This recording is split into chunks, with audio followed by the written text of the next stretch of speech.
When I saw this video, I had to rewatch it and then deeply introspect. Come with me on a little bit of a soul-searching journey today to understand where the best version of yourself fits in with productivity culture. Mom to 4 boys, this is what happened when I stopped consuming relatable mom content and replaced it with self-development and high-performance coaches. When I first became a mom, I consumed cynical, relatable mom content, the kind that reaffirmed I wasn't alone and sometimes exposed the ugly truth of being a mom. It helped in the very beginning until I realized 2 things. 1, it's not cute to complain about the same thing 97 times in a row without doing anything about it. And 2, I became a worse mom, highly negative, resentful of my kids, and my job as a mom became a joke. That's a harsh judgment on like literally everyone who is not a productivity influencer. That's when I realized I don't want to be a relatable mom. I want to be the best mom for my kids. Essentially, I replaced negative relatable moms with high performers. You know what happened? My experience as a mom completely changed. I started doing the mundane in a remarkable way. I started waking up at 5 a.m. I started working out every day. I started acting like a high performer rather than a mediocre mom. This is when I learned if you want to be a better mom and operate on a different level, you just need to change the radio station. We all think about that version of ourselves who gets up at 5 a.m., looks like $1 million every day, and crushes it. It really got my head spinning and thinking about what it means to live a life of untapped potential. There are a lot of homeless people around here. Those aren't homeless people. They're new parents. Is it time to pump again?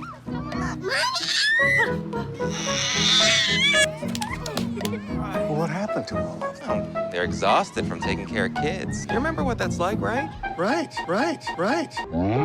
For context, Brooke is an influencer who shares all things about her life, raising 4 boys and also being a stay-at-home mom, homeschooling mom, and business mom. I'm not like a regular mom, I'm a cool mom. Let's start with the description on this video. And for context, James Clear is the author of the book Atomic Habits. His quote is, "One of the most effective things you can do to build better habits is to join a culture where your desired behavior is the normal behavior. New habits seem achievable when you see others doing them every day. If you are surrounded by fit people, it's easier to exercise regularly. If you are surrounded by musicians, it's easier to practice your instrument." Yes, and yes, but the extrapolation after this made me want to bang my head against the wall. When it came to motherhood culture, I felt this. I guess I don't want to be part of the norm. After a few years in, I realized the environment I had created, starting with the content I consumed, was only holding me back.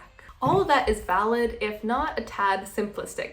This video unleashed a debate in the comments between the people who wanted to stay in messy buns and smelly clothes, and I guess everyone else who is not that. Let's start with the number of people who have been successful without self-help books. The book Atomic Habits came out in 2018. Do Hard Things came out in 2022. In fact, all of these books came out post 2001. I mean, somehow we got internet and cars and electricity by 2001. So that's at least something going for us. And of course, there's this idea that successful people have to get up early. There was this catchy article published by Business Insider about the 15 people who prove you don't have to wake up early to be successful, including New York writer and TED speaker Catherine Schultz, who, quote, does her best work in the middle of the night, co-founder and CEO of BuzzFeed, Jonah Peretti, and even Winston Churchill, who reportedly got up at 7:30 a.m. but didn't rise out of bed until 11 a.m. I thought that we were very much past this idea of everyone has to stick to one type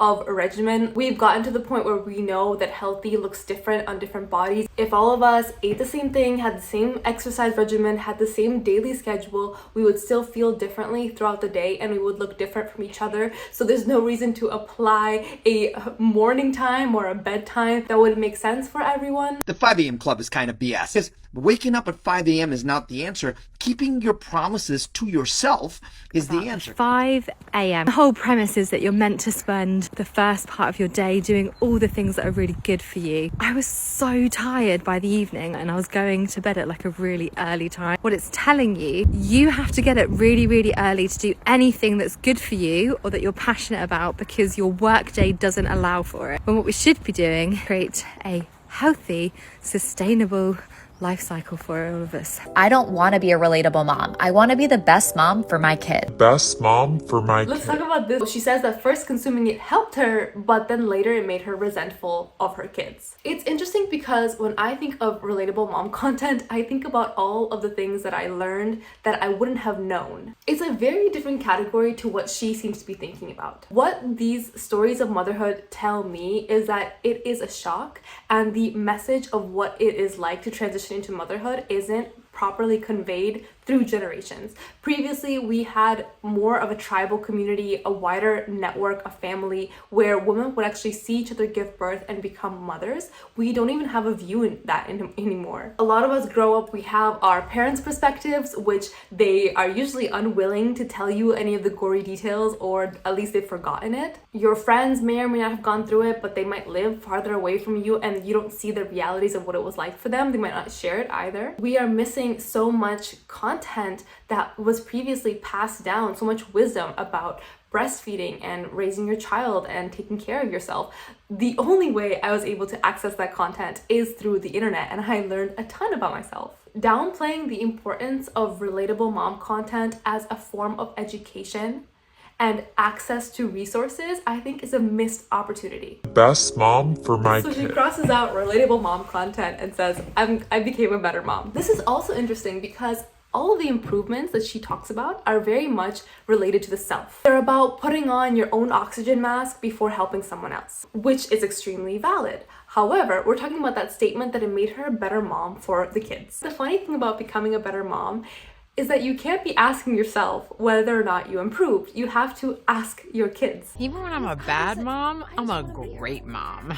There are plenty of people who are hyper productive, do amazing work, and yet their kids feel neglected or disconnected. So all those things about feeling better about yourself don't necessarily translate into becoming a better partner for your kids. A lot of those things are built on quality time and compassion and sharing time and interests together. It's funny because I would have accepted a video that said, when I started waking up at 5 a.m., I became more patient and more happy, and as a result, I was able to connect more deeply with my kids. I was able to devote an extra 30 minutes of time to them, and that deepened our connection together. But it's not about that. So motherhood is really about connection and empathy. And it's no wonder that we associate a mother's touch with softness and patience and love, as opposed to a hamster running on a hamster wheel. Yeah, a mother's gentle touch. What she's actually saying in this video is that doing all those productivity things gave her a pep in her step while she was a homeschool mom and a stay-at-home mom, and those are really tough things. However, if you want to be a better mom, I recommend tuning your forecast